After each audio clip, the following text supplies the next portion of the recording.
الكبير القدير الرحيم العظيم الكريم المتعال والصلاة والسلام على رسوله النبي الأمي الهاشمي القرشي المطلبي الفريد الجمال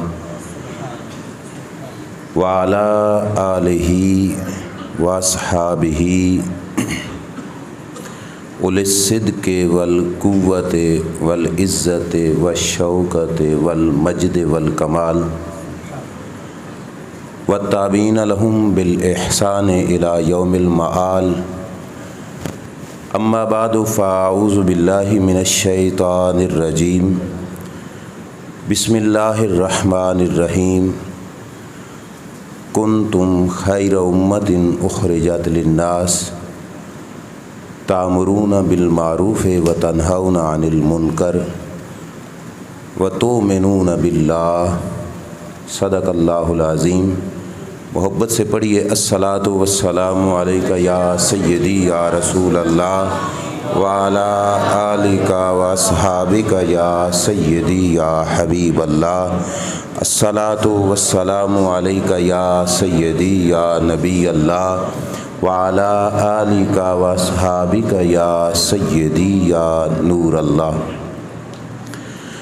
مولا صلی وسلم دائما ابدا علی حبیبک خیر الخلق کلہم منزہ عن شریک فی محاسنہ فجوہر الحسن فیہ غیر منقسم یا اکرم الخلق مالی من الوذ بہ سواک عند حلول الحادث العممی ولن یذیک رسول اللہ جاہک بی اذا الکریم تجلی باسم منتقم محمد تاج رسول اللہ قاطبۃ محمد صادق الاقوال والکلم رب صلی وسلم دائما ابدا علی حبیبک خیر الخلق کلہم۔ اللہ تبارک و تعالی جل جلالہ و عما نوالہ و عظم شانہ کی حمد و ثنا اور حضور سید المرسلین خاتم النبیین امام الانبیاء حضرت محمد مصطفیٰ احمد مجتبیٰ صلی اللہ تعالی علیہ وآلہ وبارک وسلم کے دربار گہربار میں ہدیہ درود و سلام بصد ادب و احترام عرض کرنے کے بعد مقتدر واجب الاحترام علماء اکرام بانیان محفل دیگر حاضرین و سامعین السلام علیکم ورحمۃ اللہ وبرکاتہ۔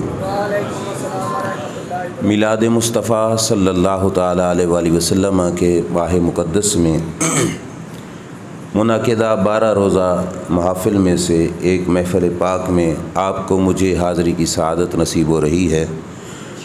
آپ کے علم میں ہوگا کہ آج کی گفتگو کا عنوان ختم نبوت دیا گیا ہے۔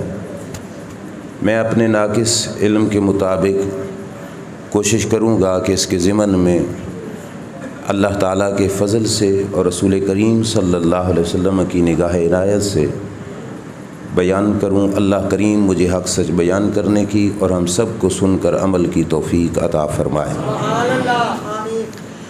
محتشم سامعین، بندہ ناچیز کا ایک نظریہ ہے، سوچ ہے کہ ختم نبوت صرف ہمارا عقیدہ نہیں، ختم نبوت یہ اس امت کا اعزاز بھی ہے۔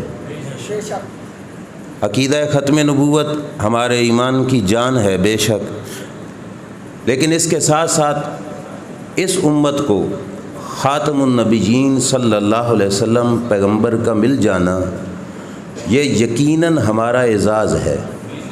اعزاز اس وجہ سے ہے، وہ آگے میں آیت کریمہ کے ضمن میں عرض بھی کروں گا کہ پچھلی امتوں میں جب بھی کوئی نبی آئے، ان کے دنیا سے رخصت ہو جانے کے بعد اس نبی کا دین بدلا گیا، اس نبی کے دین کے اندر تحریفات ہوئیں، چینجنگیں ہوئیں، تبدیلیاں کر دی گئیں، بلکہ نبی کے جانے کے بعد نہیں، وہ نبی باقاعدہ حیات ظاہری حیات طیبہ میں دنیا پہ جلوہ گر بھی تھے۔ اس نبی کے ماننے والوں نے اس نبی کے بہت بڑے معجزے کو بھی دیکھا، لیکن اس نبی کے سامنے اپنے نظریے کو بدل بیٹھے۔ موسیٰ علیہ السلام کی قوم نے فرعون سے نجات پائی، فرعون سمیت اپنی قوم کے دریا میں غرق ہو گیا۔ موسیٰ علیہ السلام بنی اسرائیل کو لے کے دریا سے پار ہوئے تو انہوں نے دیکھا کچھ لوگوں کو کہ اپنے سامنے بت رکھ کے پوجا کر رہے ہیں۔ اتنا بڑا معجزہ اپنے پیغمبر کا دیکھا آنکھوں سے، اتنی بڑی تکلیف جس سے اللہ کریم نے بنی اسرائیل کو نجات بخشی فرعون کے ظلم سے، یہ سب کچھ دیکھنے کے باوجود آج دیکھا کہ کوئی اپنے سامنے خدا کو رکھ کر پوج رہا ہے تو موسیٰ علیہ السلام سے عرض کرنے لگے، اے موسیٰ اس طرح کا خدا ہمیں بھی بنا کے دو جیسا ان لوگوں کا خدا ہے۔ مطلب نظریہ چینج ہو گیا، نظریہ بدل گیا۔ وہ اس قوم میں اتنی کوالٹیز نہیں تھیں، ان کے اندر اتنی طاقت نہیں تھی، ان کے اندر اتنی خصوصیات نہیں تھیں جتنی رب ذوالجلال نے اس امت کو عطا فرمائی، کہ اس امت نے آج سے 1400 سال پہلے جو دین صفا کے چبوترے پہ مدینے کے تاجدار نے بیٹھ کے پڑھایا تھا، رب کے فضل سے آج 1400 سال گزر گئے، وہ دین بھی ہمارے پاس موجود ہے، وہ قرآن بھی ہمارے پاس موجود ہے۔ اس کی وجہ کیا ہے؟ وجہ یہ ہے کہ رب ذوالجلال نے اس امت کو ذہین بھی چوٹیوں کا بنایا، امین بھی چوٹیوں کا بنایا۔ یہ امت ذہین بھی ہے، امین بھی ہے۔ اس واسطے میں نے جو آیت کریمہ پڑھی، رب فرماتے ہیں کنتم خیر امت اخرجت للناس، اے میرے محبوب صلی اللہ علیہ وسلم کی امت، تم ساری امتوں میں سے بہترین امت ہو۔ آیت کریمہ کا تعلق موضوع ختم نبوت کے ساتھ یوں بنتا ہے کہ یہ امت ساری امتوں میں سے خیر امت ہے، بہترین امت ہے۔ اس امت کی بہترینی کا دار و مدار اس پر ہے کہ رب ذوالجلال جل شانہ کو اس امت پر اعتبار ہے، رب کے محبوب صلی اللہ علیہ وسلم کو بھی اس امت پر اعتبار ہے۔ رب بھی جانتا ہے کہ میرے محبوب جو سبق پڑھا کے جائیں گے، قیامت آ جائے گی میرے نبی کی امت اس سبق کو بھولے گی نہیں، یاد رکھے گی۔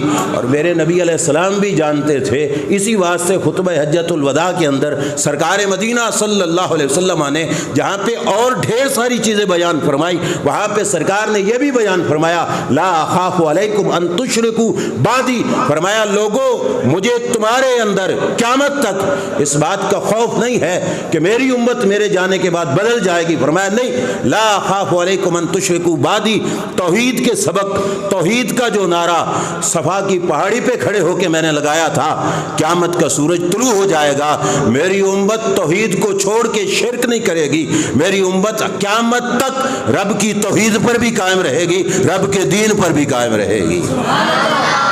اب یہ اس امت کا اعزاز ہے کہ اس امت کو رب ذوالجلال نے خاتم النبیین پیغمبر صلی اللہ علیہ وسلم عطا فرمائے، کنتم خیر امہ، اللہ فرماتے تم ساری امتوں سے بہترین امت ہو۔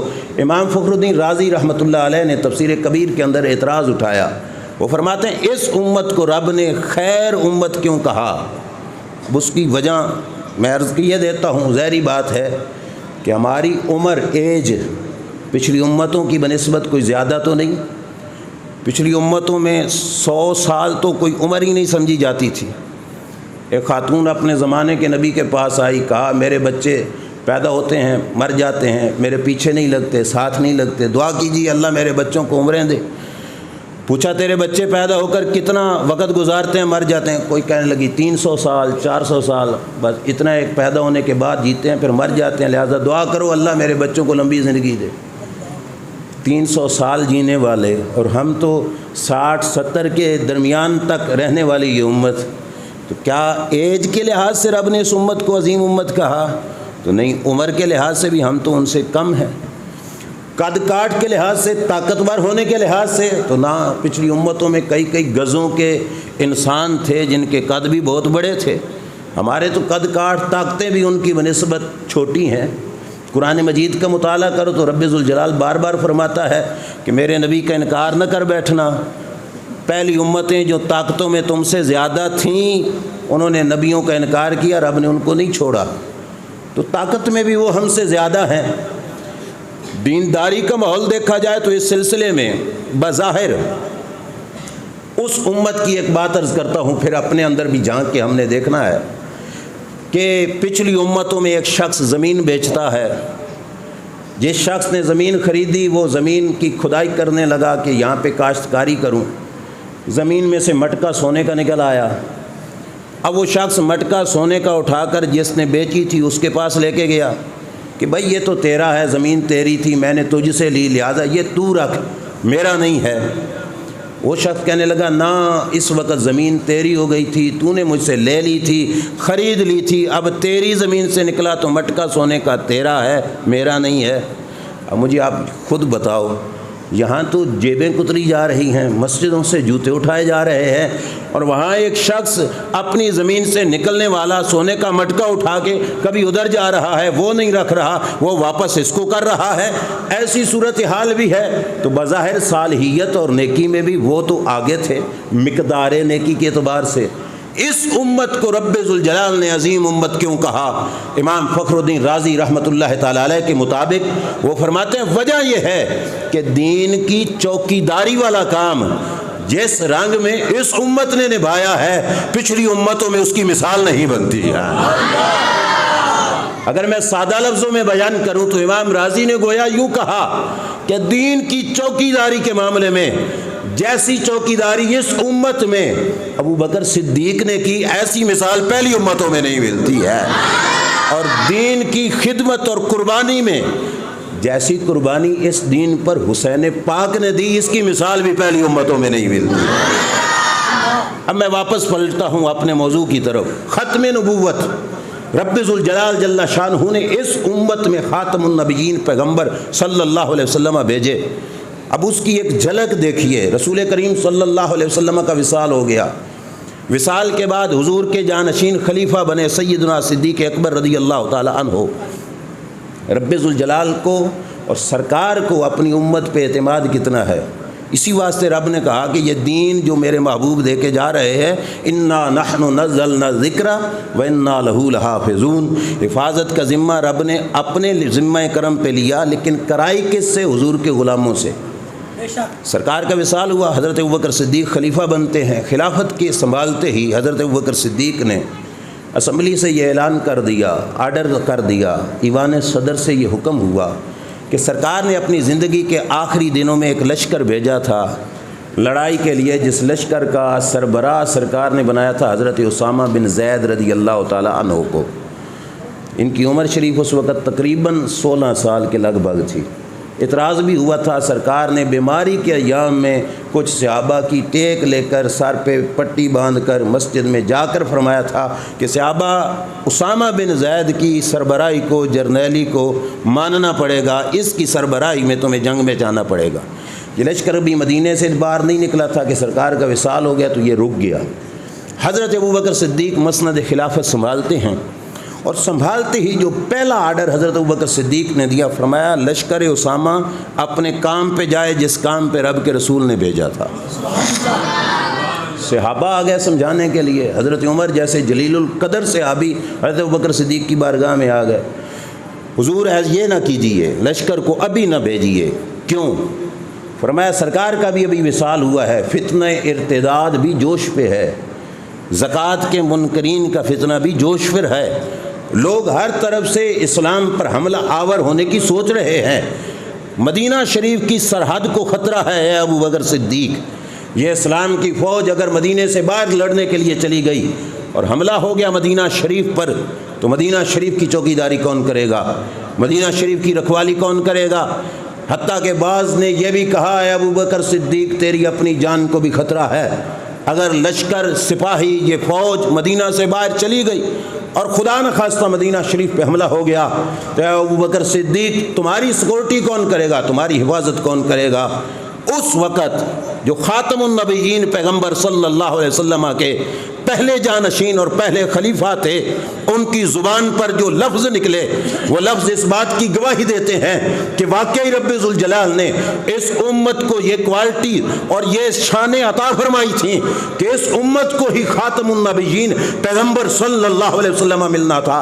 حضرت ابوبکر صدیق کے سامنے جب سارے خطرات صحابہ اکرام علیہ رضوان نے رکھ دیے، حضرت ابوبکر صدیق نے وہ سارے خطرات اپنی آنکھوں کے سامنے پڑھ لیے، تو حضرت ابوبکر صدیق رضی اللہ تعالی عنہ نے جو جواب دیا وہ کیا تھا؟ فرمایا لو ان الطیور تخطفنی ما لانفذت جیش اسامہ رضی اللہ تعالی عنہ۔ فرمایا لوگوں سنو، اگر مدینے پہ حملہ ہو جائے، ابو بکر صدیق کی جان بھی ماری جائے، میری لاش بے گور و کفن مدینے کی گلیوں میں پڑی ہوئی ہو، کوئی غسل دینے والا، کوئی کفنانے والا، کوئی دفنانے والا نہ ہو، فرمایا آسمان سے اتر کر پرندے ابو بکر صدیق کی بوٹیاں نوچ نوچ کے کھا جائیں، میں اپنی بوٹیاں کھلوانا گوارا کر سکتا ہوں، پر رسول اللہ کے آرڈر میں دیر کرنا بھی گوارا نہیں کر سکتا۔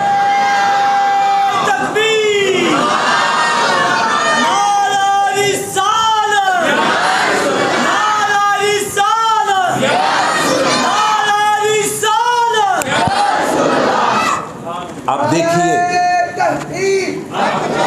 سرکار کی آمد، اقبال کی آمد، مکی کی آمد، مدنی کی آمد، سونے کی آمد، جشن میلاد النبی۔ یہ ہے پہلے خلیفہ جنہوں نے رسول کریم صلی اللہ علیہ وسلم کے بعد امارت کو، سلطنت کو سنبھالا تھا۔ پھر فتنہ ختم نبوت کے خلاف مسلمہ کذاب کا بھی اٹھا، منکرین زکوٰۃ کا بھی اٹھا۔ اس وقت بھی حضرت ابوبکر صدیق رضی اللہ تعالیٰ عنہ کے جو زبان کے الفاظ تھے وہ کیا تھے؟ حضرت ابوبکر صدیق رضی اللہ تعالیٰ عنہ نے فرمایا تھا اگر یہ لوگ اونٹ کی رسی بھی میرے نبی کے زمانہ میں زکوٰۃ میں دیتے تھے، اب اگر نہیں دیں گے تو لجاہدتہم علیہ، فرمایا اس ایک رسی پر بھی میں ان کے خلاف جہاد کروں گا۔ میرے نبی نے اپنے دین کے بوٹے کو سینچا بھی تو کتنی مشقت سے ہے، کتنی قربانیاں دی مدینے کے تاجدار صلی اللہ علیہ وسلم نے۔ یہ خاتم النبیین پیغمبر صلی اللہ علیہ وسلم 23 سال کے مختصر سے عرصے میں اس امت کو جتنا سبق پڑھایا، وہ دین صرف مکہ تک نہیں رہا، صرف مدینہ تک نہیں رہا۔ میرے نبی کے زمانہ اقدس میں جو اولین شاگرد تھے، سرکار کے اولین شاگرد ہمارے چائنا تک بھی پہنچے تھے، جہاں تک دین متین کا جھنڈا میرے کریم آقا صلی اللہ علیہ وسلم نے بلند فرمایا، حضور کے غلاموں نے بلند فرمایا۔ یہ ایک اس اعتبار سے میری بات تھی، میں نے عرض کرنا تھا کہ ختم نبوت رب ذوالجلال نے ہمیں صرف بطور عقیدہ نہیں، ہمیں بطور اعزاز کے بھی دیا ہے۔ کوئی ختم نبوت سے پھرتا ہے تو اس کی اپنی قسمت، ہمارا تو فخر ہے کہ ہم خاتم النبیین صلی اللہ علیہ وسلم کی امت ہے، ہم اس پیغمبر کی امت ہے جس پیغمبر کی طرف نظریں اٹھا کے رب کے نبی بھی دیکھیں گے۔ مدینے کے تاجدار صلی اللہ علیہ وسلم کے پاس جبریل آئے قرآن لے کر، سرکار نے فرمایا جبریل واپس جاؤ، اللہ سے عرض کرو قرآن کے پڑھنے میں مزید سہولت پیش کیجئے، مزید سہولت عطا کیجئے، ایک ہی لفظ پہ پڑھنا مشکل ہے، مزید قراتیں دیجئے۔ جبریل ایک چکر میں گئے، اضافہ ہوا قراتوں کا، سرکار نے فرمایا نہیں جبریل پھر جاؤ، مزید اجازت لے کے آؤ۔ جبریل پھر گئے، پھر اجازت لے کے آئے، سرکار نے فرمایا نہیں مزید پھر جاؤ۔ جبریل پھر گئے، تیسری بار رب نے اجازت دی کہ 7 قراتوں پر پڑھنے کی اجازت ہے۔ 7 قرات رب ذوالجلال نے 7 طریقے، 7 الفاظ، یوں الفاظ موجود ہیں حدیث پاک میں، وہ رب ذوالجلال نے دیے۔ اب دیکھو نا رب کو اپنے محبوب سے محبت کتنی ہے، پیار کتنا ہے۔ چاہیے تو تھا رب اس سے ناراض ہو جاتا کہ قاصد میرا ہے، قرآن دے کے میں بھیج رہا ہوں، واپس پلٹانے کی محبوب آپ کو ضرورت کیا تھی؟ آپ نے کیوں واپس پلٹایا؟ آپ نے واپس کیوں کیا؟ آپ نے یہ جرت کیوں کی؟ اگر رسول کریم صلی اللہ علیہ وسلم کا مقام وہ ہوتا جو دوسرے لوگوں کی سوچ ہے کہ فقط معاذ اللہ ایک قاصد کی حیثیت تھی معاذ اللہ، تو رب ذوالجلال ناراض نہ ہو جاتا کہ محبوب واپس کیوں پلٹایا؟ لیکن انداز یہاں پہ کچھ اور ہے۔ میرے محبوب صلی اللہ تعالیٰ علیہ وآلہ وسلم کے پاس جبریل آئے، تیسری دفعہ قراتیں بھی بڑھا کے لے آئے اور کہا رب فرماتا ہے وَلَكَ بِكُلِّ رَدَّةٍ رَدَدتُّكَهَا مَسْأَلَةٌ تَسْأَلُنِيهَا۔ محبوب یہ 3 دفعہ جبریل کو واپس بھیجنے کی جو تکلیف آپ کو اٹھانی پڑی، میں اس 3 دفعہ کے بدلے میں محبوب تجھے 3 دعائیں عطا فرماتا ہوں، جو مرضی مانگو میں تمہیں عطا فرماؤں گا۔ نبی کی ہر دعا قبول ہوتی ہے، یہاں ایک خصوصیت کا اعزاز ہے۔ رب کی محبت بھی تو دیکھو اپنے یار سے کتنی ہے، الٹا رب فرما رہا ہے جو 3 دفعہ واپس بھیجنے کی تکلیف اٹھانی پڑی نا محبوب، اس کے بدلے میں تمہیں 3 دعائیں عطا فرماتا ہوں۔ اب اس محبوب کا کرم بھی تو دیکھو کتنا ہے، سرکار نے 3 دعائیں، اولاد بھی رکھتے تھے، اہل بیت بھی تھی، اصحاب شاگرد بھی تھے، خاندانی مسائل بھی تھے، دشمن بھی سامنے تھے، کسی اور مسئلے میں سرکار نے دعا نہیں مانگی، سرکار نے 3 میں سے 2 دعائیں دنیا میں مانگی، کیا؟ اللہم اغفر لامتی، اللہم اغفر لامتی۔ امام ملا علی قاری فرماتے ہیں 2 بار کہا، گویا کہ مطلب یہ تھا کہ یا اللہ میرے امت کے صغیرہ گناہ معاف فرما، دوسری مرتبہ کا مطلب تھا میری امت کے کبیرہ گناہ معاف فرما۔ 2 ہو گئیں، بچ گئی تیسری۔ اللہ کے رسول فرماتے ہیں وَأَخَّرْتُ الثَّالِثَةَ لِيَوْمٍ يَرْغَبُ إِلَيَّ الْخَلْقُ كُلُّهُمْ حَتَّى ابراہیم علیہ السلام، فرمایا تیسری دعا میں نے آج نہیں مانگی، میں نے اس دن کے لیے سنبھالی ہے جس دن یہ خلقت ساری کی ساری سمیت اللہ کے نبی ابراہیم علیہ السلام کے میرے دروازے کی سوالی بنے گی۔ جس نبی کی طرف نگاہیں اٹھا کے رب کے نبی دیکھیں، ہم تو فخر کرتے ہیں کہ رب کا کرم ہے کہ ہمارا خرچہ بھی کوئی نہیں ہوا، رب نے مفت میں ہمیں اس نبی کی غلامی عطا فرما رہی ہے۔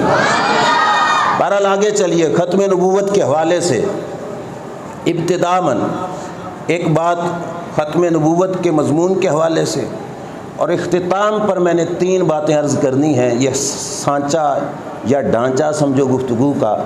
آخر پہ جو 3 باتیں ہوں گی ان میں سے ایک اپنے سنی بھائیوں سے، ایک ہوگی اہل اقتدار سے، اور ایک ہوگی ان لوگوں سے جو بنتے محافظ ختم نبوت ہیں لیکن ہیں چور ختم نبوت کے۔ یہ 3 باتیں انشاءاللہ۔ آخر پہ پہلی بات سنو، اللہ کریم جل شانہ نے رسول کریم صلی اللہ علیہ وسلم کو خصوصیات بھی وہ عطا فرمائی تھیں جن خصوصیات کے جیسا کوئی اور بندہ آ سکتا بھی نہیں تھا۔ اس واسطے اور پیغمبر کے لیے دروازے بند ہو گئے۔ یہ ختم نبوت کا اعلان میرے نبی علیہ الصلوۃ والسلام خود فرما کے گئے۔ پہلے جتنے نبی آئے ہر نبی نے کہا ہمارے بعد آئیں گے، ہمارے بعد آئیں گے، ہمارے بعد آئیں گے۔ وَمُبَشِّرًا بِرَسُولٍ يَأْتِي مِن بَعْدِي، عیسیٰ علیہ السلام نے کہا میرے بعد آئیں گے، لیکن سبھی انبیاء میں واحد ذات ہے ہمارے آقا و مولا صلی اللہ علیہ وسلم کی، جنہوں نے یہ نہیں کہا کہ میرے بعد کوئی نبی آئے گا، فرمایا لا نبی بعدی، میرے بعد کوئی نہیں آئے گا۔ وجہ کیا تھی؟ بریلی کے تاجدار امام اہل سنت نے کہا نہ رکھی گل کے جوش حسن نے گلشن میں کوئی جا باقی، چٹکتا پھر کہاں غنچہ کوئی باغ رسالت کا۔ کہا یہ پھول کھلا تو سونا ہی اتنا تھا کہ گلشن میں کسی اور پھول کے کھلنے کی جا ہی باقی کوئی نہیں۔ نہ رکھی گل کے جوش حسن نے گلشن میں کوئی جا باقی، چٹکتا پھر کہاں غنچہ کوئی باغ رسالت کا۔ اور کہا خلق سے اولیاء، اولیاء سے رسول، اور سب رسولوں سے اعلیٰ ہمارا نبی۔ یہ عظمت اور شان رب نے عطا فرمائی ہمارے آقا و مولا صلی اللہ علیہ وسلم کو۔ بکنے والے بک رہے تھے، آج سے صدی سے زیادہ عرصہ پہلے کچھ لوگوں نے اپنی کتابوں میں یہ تحریر کیا کہ اگر اللہ چاہے تو بیک جنبش کروڑوں محمد پیدا کر دے، معاذ اللہ۔ یہ دوسرے لوگوں کی بولی تھی، وہ اپنی سوچ میں یہ لفظ بطور توحید کے بیان کے کر رہے تھے کہ رب کی طاقت اور پاور یہ ہے کہ اللہ چاہے تو بیک جنبش کروڑوں محمد پیدا کر دے۔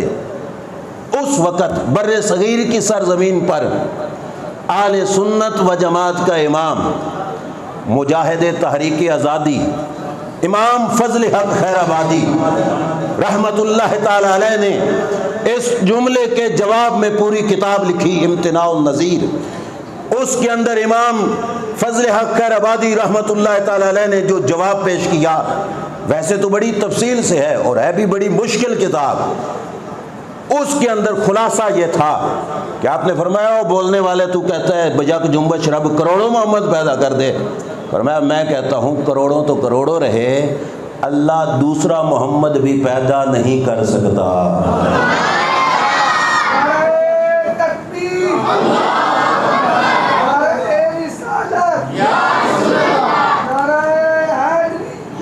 توجہ کیجئے، اللہ دوسرا محمد بھی پیدا، گھبرانا نہیں، امام کی بات ہے تو امام نے جواب بھی دیا، سمجھایا اور پوری تسلی کرا کے آگے نکلے۔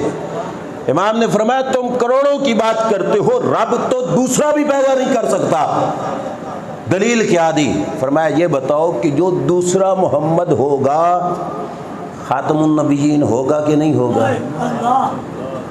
جو دوسرے محمد ہوں گے وہ خاتم النبیین بھی ہوں گے کہ نہیں ہوں گے؟ اگر کہو خاتم النبیین نہیں تو پھر دوسرا محمد بھی نہیں۔ بات سمجھ آئی نا؟ اگر خاتم النبیین نہیں تو پھر دوسرا محمد بھی نہیں، کیونکہ جو پہلے ہیں وہ تو محمد بھی ہیں صلی اللہ علیہ وسلم اور خاتم النبیین بھی ہیں، جو دوسرا ہے وہ محمد ہے، تو خاتم النبیین نہیں تو پھر محمد نہیں، وہ حضور کے جیسا تو نہیں۔ اور کہا کہ اگر کہو کہ دوسرا خاتم النبیین ہوگا تو پھر لازم آئے گا کہ رب نے جھوٹ بولا، پہلے ان کو کہا خاتم النبیین اب اس کو کہہ دیا خاتم النبیین۔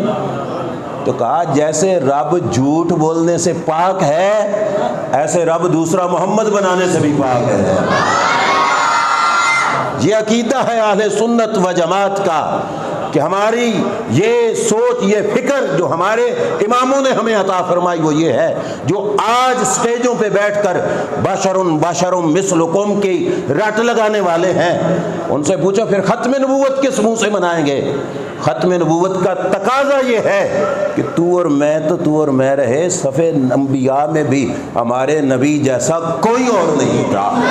یہ ہمارا عقیدہ ہے اور یہ ہمارے عقیدے کی جان ہے کہ صفِ انبیاء میں بھی ہمارے پیغمبر پاک آقا دو عالم سید المرسلین صلی اللہ تعالیٰ علیہ وآلہ وسلم جیسا کوئی بھی نہیں تھا۔ اور سیدنا عیسیٰ علیہ السلام سے پوچھو تو وہ کہتے ہیں کہ آنے والے پیغمبر کے سامنے میں تو ایک چیختی ہوئی آواز ہوں، چیختی ہوئی۔ اب وزیروں میں آنا ہو، وزراء کی گاڑیاں آ رہی ہوں تو سامنے ایک گاڑی ہوتی ہے جو سائرن بجا کے آگے آگے چل رہی ہوتی ہے کہ راستے صاف کر دو، راستہ ہموار ہو جائے، وزیر صاحب کی گاڑی آ رہی ہے۔ حضرت عیسیٰ علیہ السلام فرماتے ہیں اس نبی کے سامنے میں تو چیختی ہوئی آواز ہوں کہ ان کے آنے کے لیے ہم تو راستے ہموار کرنے کے لیے آئے تھے۔ جس کو اس کائنات میں نہیں پتہ چلا، موضوع طویل ہے، اس کو ہمارے امام نے بھی بتایا، رب کے قرآن نے بھی بتایا، اس کی آنکھیں کھلیں گی بروز حشر۔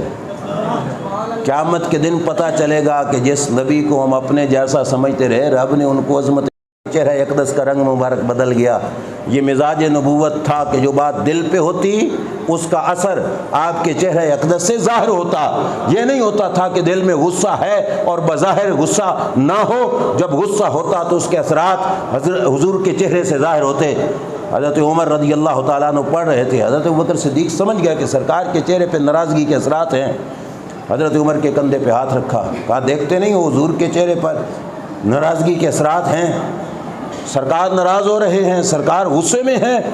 حضرت عمر رضی اللہ تعالیٰ عنہ کانپنے لگ گئے خوف کی وجہ سے کہ حضور ناراض ہو گیا تو ہمارا کیا بچے گا، کانپنے لگے۔ جب کانپے تو تورات کی تختیاں حضرت عمر کے ہاتھوں سے گر گئیں پھٹی پہ۔ میرے نبی علیہ السلام نے جو جملہ بولا، اس جملے کو، یہ خطیبوں والا جملہ نہ سمجھنا، یہ فرمان مصطفیٰ ہے صلی اللہ علیہ وسلم۔ سرکار نے کیا فرمایا؟ فرمایا اے عمر سنو، لو کان موسیٰ حیا لما وسعہ الا اتباعی، اگر آج موسیٰ علیہ السلام ظاہری حیات طیبہ میں اپنے جسد اقدس کے ساتھ اس دنیا میں زندہ ہوتے، فرمایا عمر موسیٰ تورات نہ پڑھتے، موسیٰ میرا قرآن پڑھتے۔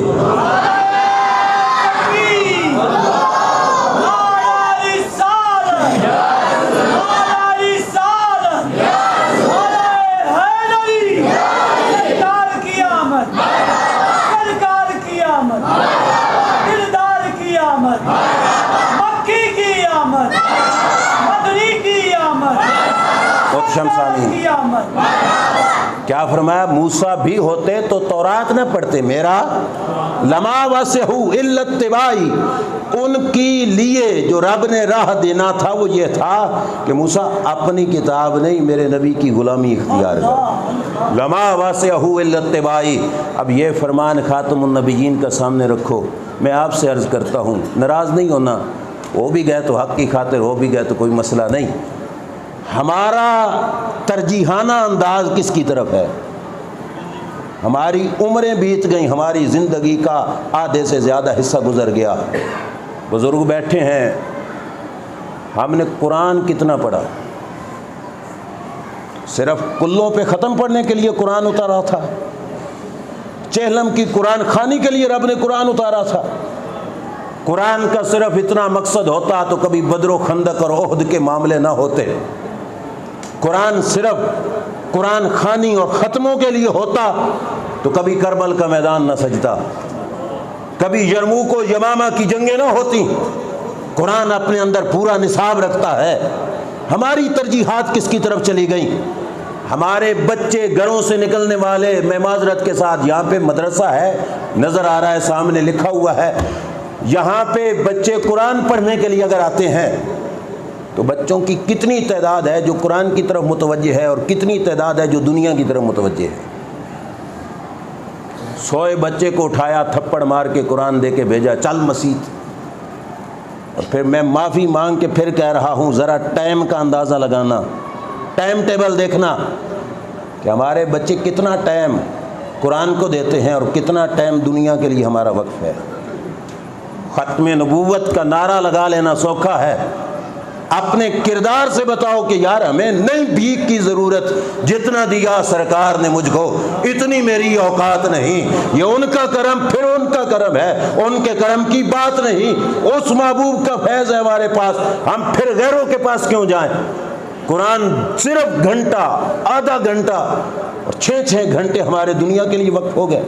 کاروبار سیکھا ہم نے، ہنر سیکھے ہم نے، دنیا کمانے کا ہر ڈنگ سیکھا ہم نے، آخرت کیسی ہے یہ ہم نے سیکھا۔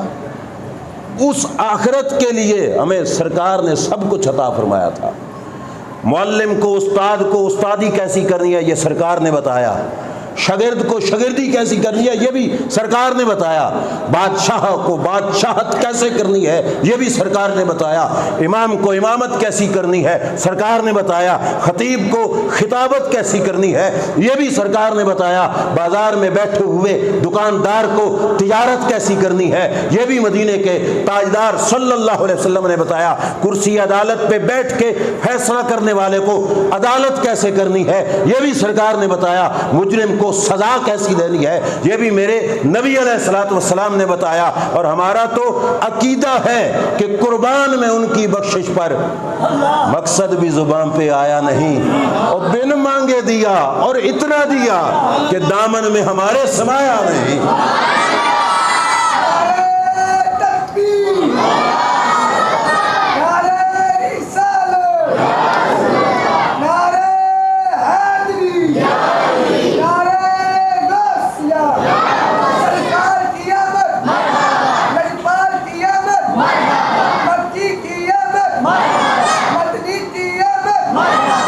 محتشم سامعین، یہ عقیدہ ہے یا صرف شعر ہے ہمارا؟ قربان میں ان کی بخشش پر کہ مقصد بھی زبان پہ آیا نہیں، بن مانگے دیا اور اتنا دیا کہ دامن میں ہمارے سمایا نہیں۔ حدیث کا مطالعہ کرنے والے علماء سے پوچھو، اور یہ حق سچ ہے کہ بن مانگے دیا۔ وہ مسائل رب کے رسول حل کر کے گئے جو اس زمانے کی ضرورت نہیں تھے، 14 صدیاں بعد کے مسائل بنے، اور ضرورت 14 صدیوں کے بعد ہونی تھی۔ اللہ کے نبی نے 1400 سال پہلے ان مسائل کا حل فرما دیا۔ میری نظر تو خار ہزار شب میں گلاب تحریر کر چکی تھی، اجاڑ نیندوں کے خواب میں انقلاب تحریر کر چکی تھی، میرے ذہن کے فلک پر جو چمکے سوال تو میں نے دیکھا تیرے نگر کی خاک ان کے جواب تحریر کر چکی تھی۔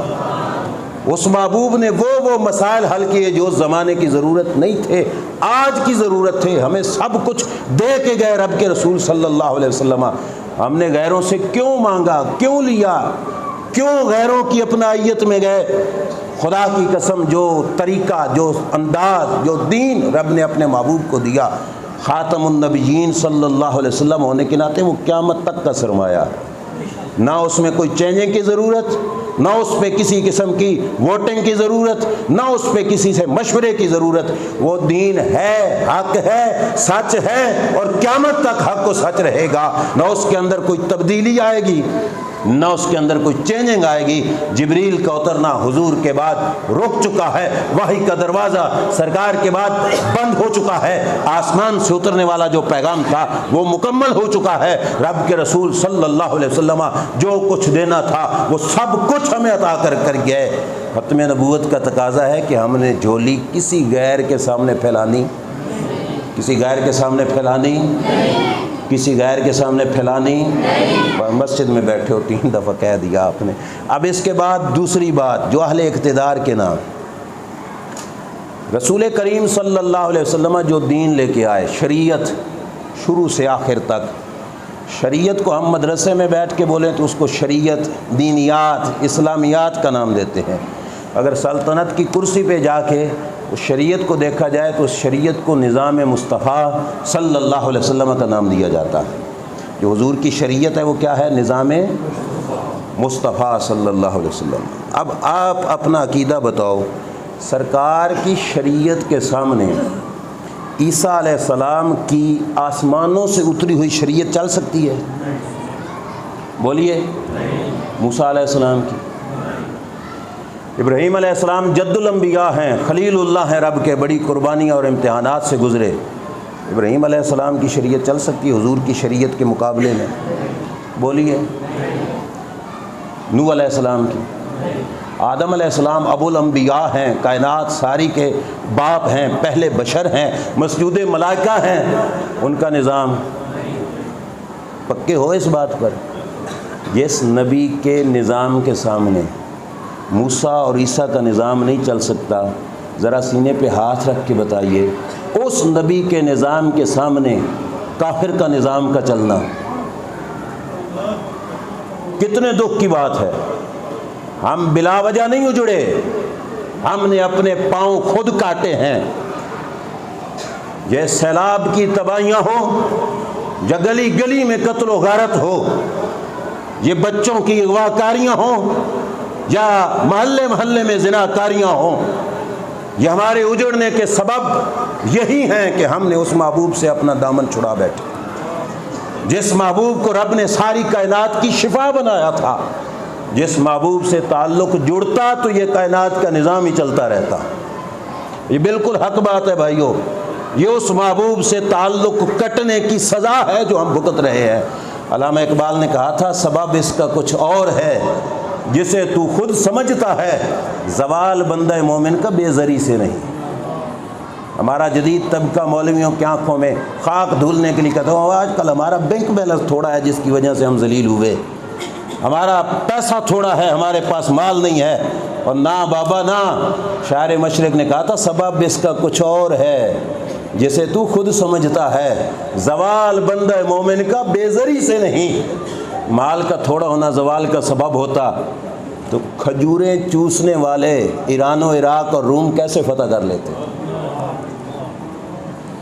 جن کے گھروں میں 7 دن تک آگ نہیں جلتی تھی وہ فاتح خیبر کیسے بن جاتے؟ زوال بندہ مومن کا بے زری سے نہیں، وجہ یہ ہے کہ ہمارا رابطہ دربار مصطفیٰ سے کٹ گیا۔ اگر آپ کی اجازت ہو تھوڑا سا وقت جو نعروں پہ لگا وہ میں نے لینا ہے۔ جو رابطہ ذات مصطفیٰ سے ہونا تھا، امام اسماعیل حقی نے روح البیان کے اندر بڑی پیاری بات کی، توجہ سے سننا۔ وہ کہتے ہیں عیسیٰ علیہ السلام ابھی زندہ ہیں نا، آسمانوں پہ ہیں، قیامت کے قریب اتریں گے، لیکن اپنی نبوت کا پیغام نہیں پڑھائیں گے، میرے نبی کے دین اور شریعت کا پیغام پڑھائیں گے۔ ایسے ہی ہے نا۔ اعتراض، توجہ سے سننا، اعتراض یہ ہوا کہ عیسیٰ علیہ السلام ہیں حضور کے مقتدی پیغمبر، اور ہیں کہاں پہ؟ بولیے۔ اور سرکار ہیں سارے نبیوں کے امام پیغمبر، کہاں پہ ہیں؟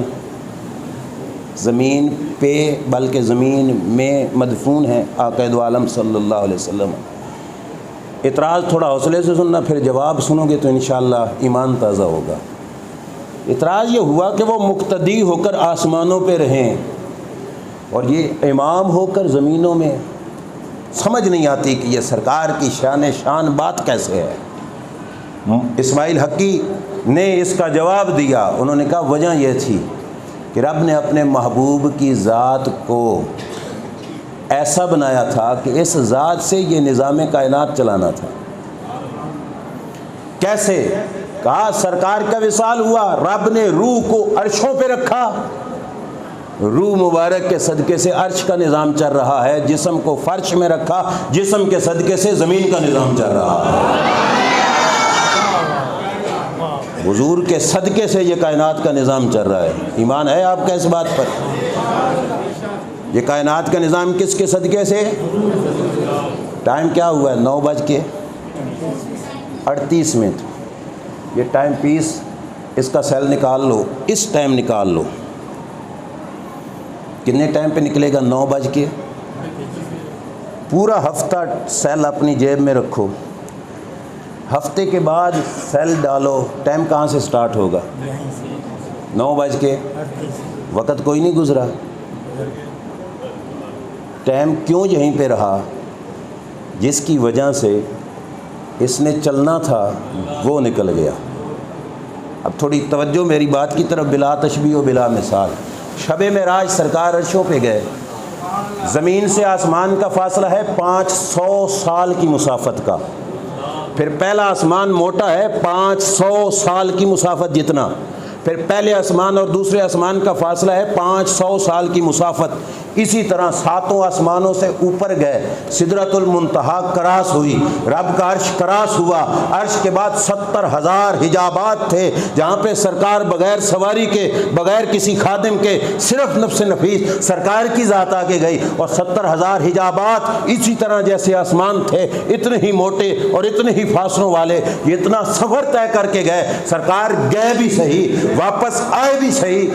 واپس آئے تو کنڈی، پانی، بستر مبارک، سوچنے والے سوچ میں پڑ گئے کہ یار اتنا لمبا سفر اور واپس آئے تو کنڈی ہل رہی ہو، بستر گرم ہو اور پانی چل رہا ہو۔ ان کی سوچ میں یہ بات نہ بیٹھی۔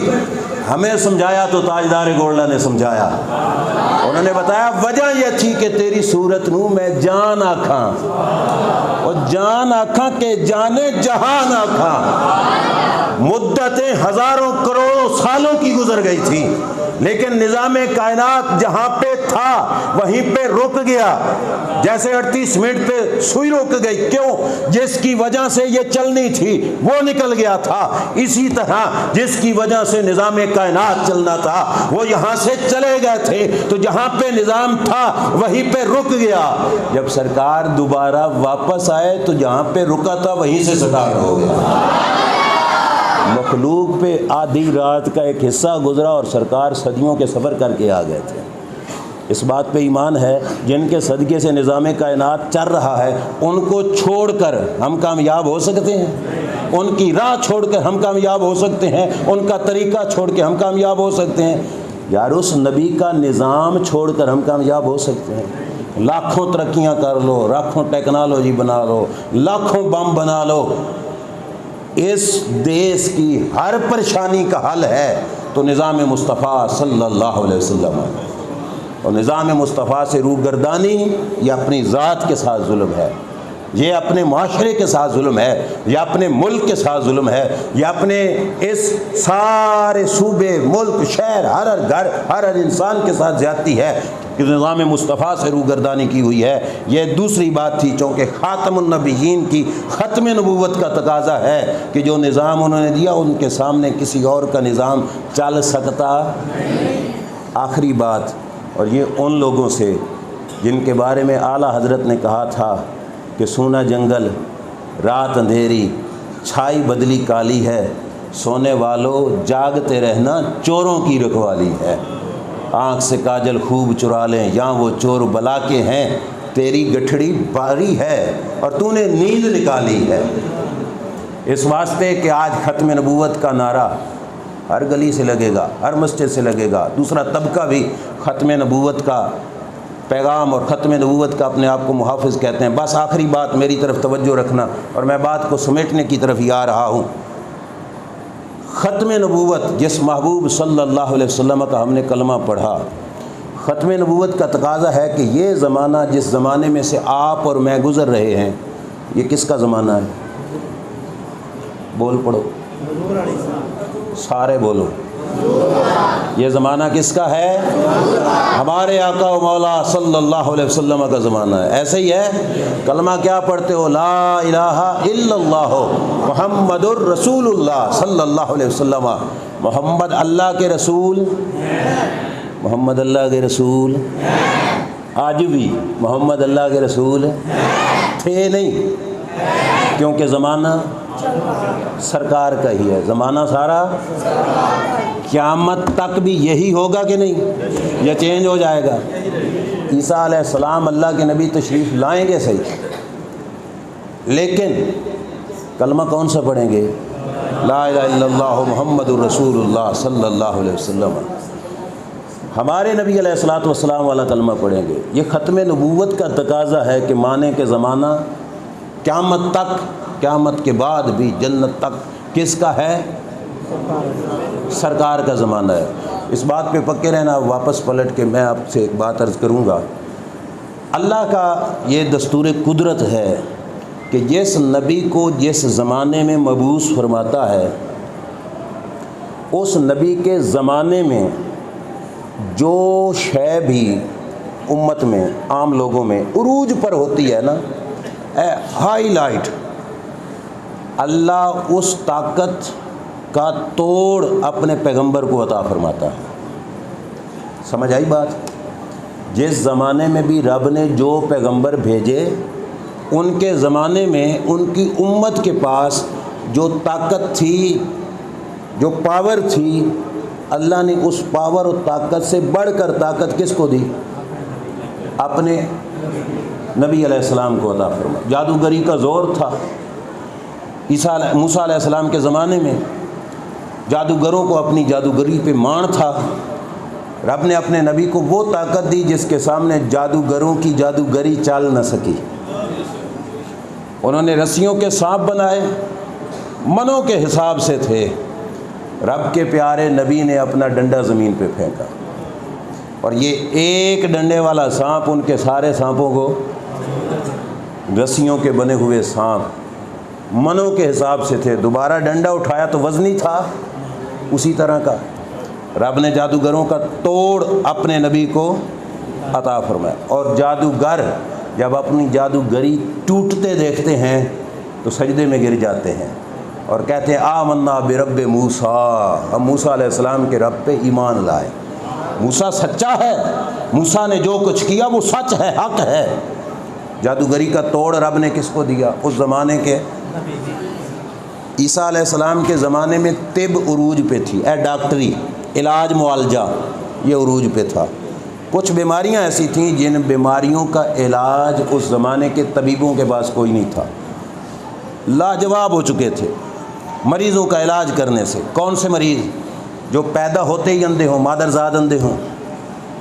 کوڑ کا مریض ہو تو اس کا علاج ان کے پاس کوئی نہیں تھا۔ مادرزاد اندھوں کا علاج ان کے پاس نہیں تھا۔ کوئی مر جاتا تو ان کے پاس ایسی دوائی نہیں تھی کہ اس مرے ہوئے کو دوائی کھلائیں اور یہ دوبارہ زندہ ہو جائے، ایسی دوائی بھی ان کے پاس کوئی نہیں تھی۔ اللہ نے نبی بھیجے عیسیٰ علیہ السلام۔ اللہ نے عیسیٰ علیہ السلام کو ان کی ساری طاقتوں کا توڑ عطا فرمایا۔ وَأُبْرِئُ الْأَكْمَحَ وَالْأَبْرَصَ وَأُحْيِي الْمَوْتَىٰ، فرمایا اے اندھا لے آؤ میرے پاس مادرزاد، میں اسے ٹھیک کر کے دکھاتا ہوں۔ کوڑ کا مریض لے آؤ، میں اسے ٹھیک کر کے دکھاتا ہوں۔ فرمایا مردہ اٹھا کے لے آؤ، رب کی دی ہوئی طاقت سے میں مرے ہوئے کو بھی زندہ کر کے دکھاتا ہوں۔ کس نے کہا؟ عیسیٰ علیہ السلام۔ ان کے زمانے میں جو چیز عروج پر تھی اس کا توڑ رب نے اس زمانے کے نبی کو، بول جاؤ یار، طاقت تھی اس نبی کے پاس، اپنے زمانے کی لوگوں سے زیادہ طاقت تھی۔ اب واپس پلٹو، اب زمانہ کس کا ہے؟ بولیے ختم نبوت دوسرا طبقہ جو مناتا ہے ان سے پوچھئے، ہاتھ جوڑ کے پوچھ لیجئے، بابا بتاؤ اب زمانہ کس کا ہے؟ یہاں پہ بیٹھے امریکہ میں بیٹھے ہوئے کی بات سن سکتے ہو آپ؟ اور سن سکتے ہو؟ سمجھ آ رہی ہے؟ اگر آپ سن سکتے ہو اس زمانے میں یہاں پہ بیٹھ کے امریکہ میں بولنے والے کی آواز کو، تو زمانہ کس کا ہے؟ اور اس زمانے کی طاقتوں کا توڑ رب کس کو دیتا ہے؟ اپنے خاتم النبیین مانا ہے تو ماننا پڑے گا۔ میں اور تو کروڑوں میل دور بیٹھے کی آواز کو سن سکتے ہیں تو رب کا نبی اس سے بھی زیادہ دور سے سن سکتا ہے۔ کس منہ سے مناتے ہیں وہ لوگ ختم نبوت جن کی تقریروں کے عنوان ہوتے ہیں کہ ہمارا سلام نہیں سن سکتے، ہمارا درود نہیں سن سکتے، وہاں پہ پڑھو تو سنتے ہیں، یہاں سے پڑھو تو نہیں سنتے۔ بتاؤ تو یہاں پہ بیٹھا سعودیہ میں بیٹھے ہوئے شخص سے بات کر سکتا ہے، اور زمانہ ہے مصطفیٰ کریم صلی اللہ علیہ وسلم کا، اور دستور قدرت ہے کہ جو طاقت امتی کے پاس ہوتی ہے اس طاقت کا توڑ اس زمانے کے نبی کے پاس ہوتا ہے۔ تو یہاں پہ بیٹھ کے مدینے میں بیٹھ کے تجھے سلام بھیجے تو اس کا سلام سن سکتا ہے، تو سنی سینہ کھول کے کہتا ہے رب کے محبوب مدینہ طیبہ میں ہم سنیوں کا سلام بھی سن سکتے ہیں۔ یہاں پہ بیٹھے کروڑوں میل دور شخص کی تصویر دیکھ سکتے ہیں، لائیو دیکھ سکتے ہیں آپ۔ ترقی ہو گئی نا اتنی، آپ یہاں پہ بیٹھے کروڑوں میل دور بندے کی تصویر، یہاں پہ یہ پروگرام لائیو چلا دو تو ساری دنیا دیکھ سکتی ہے۔ فیصل آباد میں ہو رہا ہے، ساری دنیا دیکھ لے گی۔ اور زمانہ کس کا ہے؟ یہ بات پوچھ کے اب ہاتھ جوڑ دو، جب زمانہ حضور کا ہے تو اور میں یہاں پہ بیٹھ کے سینکڑوں میل دور والے کو دیکھ سکتے ہیں، اور پھر منہ سے کہے کہ حضور نہیں دیکھ سکتے، اگر ختم نبوت کس منہ سے مناتے ہو؟ اگر خاتم النبیین مانا ہے اس نبی صلی اللہ علیہ وسلم کو، تو عقیدہ اعلیٰ حضرت بریلوی والا رکھنا پڑے گا کہ یہاں سے پکارو تب بھی سنتے ہیں، وہاں سے پکارو تب بھی سنتے ہیں، وہاں پہ بیٹھو تب بھی سنتے ہیں، یہاں پہ بیٹھو تب بھی دیکھتے ہیں۔ سر عرش پر ہے تیری نظر، دل فرش پہ ہے تیری نظر، ملکوت و ملک میں کوئی شے نہیں جو تجھ پہ عیاں نہیں۔ یہ عقیدہ اپنانا پڑے گا۔ کیوں؟ کیونکہ زمانہ قیامت تک حضور کا ہے۔ تم جتنا آگے چلتے جاؤ گے رب حضور کی عظمتیں کھول کھول کے تمہارے سامنے کرتا جائے گا۔ بالکل لاسٹ بات، یہاں پہ بیٹھے آپ کا بچہ ہو کافی دور آپ سے، آپ اس کی مدد کر سکتے ہو؟ بھائی کہتے ہیں نہیں ایزی پیسہ نہیں آ گیا، سخت مصیبت میں گھر جائے، اس کے پاس روپیہ بھی نہ ہو، یہاں سے ایزی پیسہ کراؤ، وہ وہاں سے نکال کر اپنا کام چلا سکے گا کہ نہیں؟ آپ مدد کر سکتے ہو یہاں پہ بیٹھے، کراچی میں بیٹا بیٹھا اس کی مدد کر سکتے ہو؟ اور زمانہ کس کا ہے؟ اور پھر کوئی کہے کہ وہ ہماری مدد نہیں کر سکتے، تو پھر تو ڈاڈا ہوا نا اپنے رسول سے۔ کلمہ کس منہ سے حضور کا پڑھتا ہے؟ اپنا پڑھ پھر۔ اگر رسول اللہ کا پڑھتا ہے اور ترجمہ یہی کرتا ہے، بچوں کو بھی کراتا ہے کہ محمد اللہ کے رسول، محمد الرسول اللہ صلی اللہ علیہ وسلم، ترجمہ بھی یہی کرتا ہے، تو پھر ماننا ہم تھوڑی مدد کر سکتے ہیں، ہماری طاقتوں کا توڑ ہوگا اس زمانے کے پیغمبر کے پاس، اور اس زمانے کے پیغمبر ہیں ہمارے آقا و مولا صلی اللہ علیہ وسلم۔ تو عقیدہ رکھ اگر تو اور میں مدد کر سکتے ہیں تو رب کے رسول بھی مدد فرما سکتے ہیں۔ جو دنیا سے چلے گئے، مر کے مٹی ہو گئے، یہ والا عقیدہ رکھ کر ختم نبوت کس منہ سے منائے گا؟ اعلیٰ حضرت والا عقیدہ رکھ، تو زندہ ہے واللہ، تو زندہ ہے واللہ، میری چشم عالم سے چھپ جانے والے، عقیدہ رکھ تجھے نظر نہیں آ رہے، تو اس کا یہ مطلب نہیں کہ ہیں ہی نہیں۔ یہ کائنات کا ہنستے بستے، یہ کائنات کے نظام کا چلنا، یہ دلیل ہے کہ جن کے صدقے سے چل رہا ہے وہ بھی حیات ہیں۔ اگر وہ حیات نہ ہوتے تو یہ کائنات کا نظام نہ چلتا، یہ ان کے صدقے سے کائنات کا نظام بھی چل رہا ہے۔ تاجدار گولڑا نے سچ کہا تھا، تیری صورت نو میں جان آکھاں، جان آکھاں کہ جانے جہان آکھاں۔ پہلی نظر دیکھی تو کہا تیری صورت نو میں جان آکھاں، میرے علی اپنی جان کہا، پھر خیال آیا میرے علی ایڈا سونا، صرف تیری جان نہ، تیری صورت نو میں جان آکھاں، جان آکھاں نہیں جانے جہان آکھاں۔ پھر کہا نہیں سچ آکھاں تے رب دی شان آکھاں۔ تو جانے جہاں کہنے میں بھی یہ تھا کہ میں نے ایک شان میں بند کر دیا، نہیں، پر میں سچ آکھاں تے رب دی شان آکھاں، جس کو کوئی سمجھنے والا سمجھ بھی نہیں سکتا۔ جس شان تھی شانہ سب بنیا۔ اور یہ صرف شعر نہیں، یہ قرآن و سنت اور کئی احادیث کا ترجمہ ہے کہ رب ذوالجلال نے جو اوصاف دیگر پیغمبروں کو عطا فرمائے تھے وہ سارے کے سارے سمیٹ کر اپنے یار کو عطا فرمائے۔ حسن یوسف دم عیسیٰ ید بیداد آری، آنچ خوباں ہماں دارند تو تنہا داری، یہ سارے اوصاف رب نے اپنے اکیلے محبوب صلی اللہ علیہ وسلم کو عطا فرمائے تھے۔ یہ جتنی گفتگو میں نے کی یہ تقاضا ختم نبوت ہے، اس پہ ایمان رکھنا یہ ختم نبوت کا تقاضا ہے۔ صرف خاتم النبیین تو قادیانی بھی مان لیتے ہیں، مرزائیوں سے پوچھو کہ خاتم النبیین ہم مانتے ہیں جی، ختم نبوت ہم مانتے ہیں جی، معنی پوچھو تو معنی میں ہیرا پھیری کرنے کی کوشش کریں گے، معنی وہی جو بریلی کے تاجدار نے کی۔ جب سے نبوت حضور کو ملی کسی اور کو مل سکتی؟ 1974 میں جب مرزا امام نورانی کے سامنے کہہ رہا تھا اوے تم مانتے ہو عیسیٰ علیہ السلام آئیں گے، عیسیٰ کو مان لیتے ہو تو ہمارے مرزا کو کیوں نہیں مانتے؟ تو امام نورانی نے بڑا پیارا جواب دیا کہ ہمیں سبق ہمارے بزرگ پڑھا کے گئے۔ امام نصفی نے لکھا لا ینبأ احد بعدہ وعیسیٰ ممن نبئ قبلہ، ختم نبوت کا مطلب ہے کہ حضور کی نبوت کے بعد رب کسی اور کو نبوت دے گا نہیں، اور عیسیٰ علیہ السلام کو تو نبوت پہلے کی ملی تھی۔ ختم نبوت کا مطلب ہی یہ ہے کہ رب حضور کے بعد کسی کے سر پہ تاج نبوت سجائے گا نہیں، کوئی اور نبی آ سکتا نہیں، کوئی اور کسی اور پر پیغام نبوت آ سکتا نہیں، عیسیٰ علیہ السلام آئیں گے تو ہمارے نبی علیہ السلام کا کلمہ پڑھیں گے، شریعت کا نظام بھی ہمارے آقا صلی اللہ علیہ وسلم کا چلائیں گے۔ اور شریعت ان کو کیسے پتہ چلے گی اسلام کیا ہے؟ علماء فرماتے ہیں ڈائریکٹ رابطہ ہوگا دربار مصطفیٰ سے، سینہ عیسیٰ علیہ السلام کا ڈائریکٹ رابطہ ہوگا دربار مصطفیٰ سے۔ مفتی ہوں گے اس امت کے، کوئی مسئلہ پوچھے گا تو شریعت عیسیٰ کے مطابق نہیں، وہ کال ملے گی ادھر، اور مسئلہ ڈائریکٹ فوراً بتائیں گے تو شریعت محمدیہ والا مسئلہ بنے صلی اللہ علیہ وسلم۔ اللہ تعالیٰ آپ کی یہ کوشش کاوش اپنے دربار میں قبول و منظور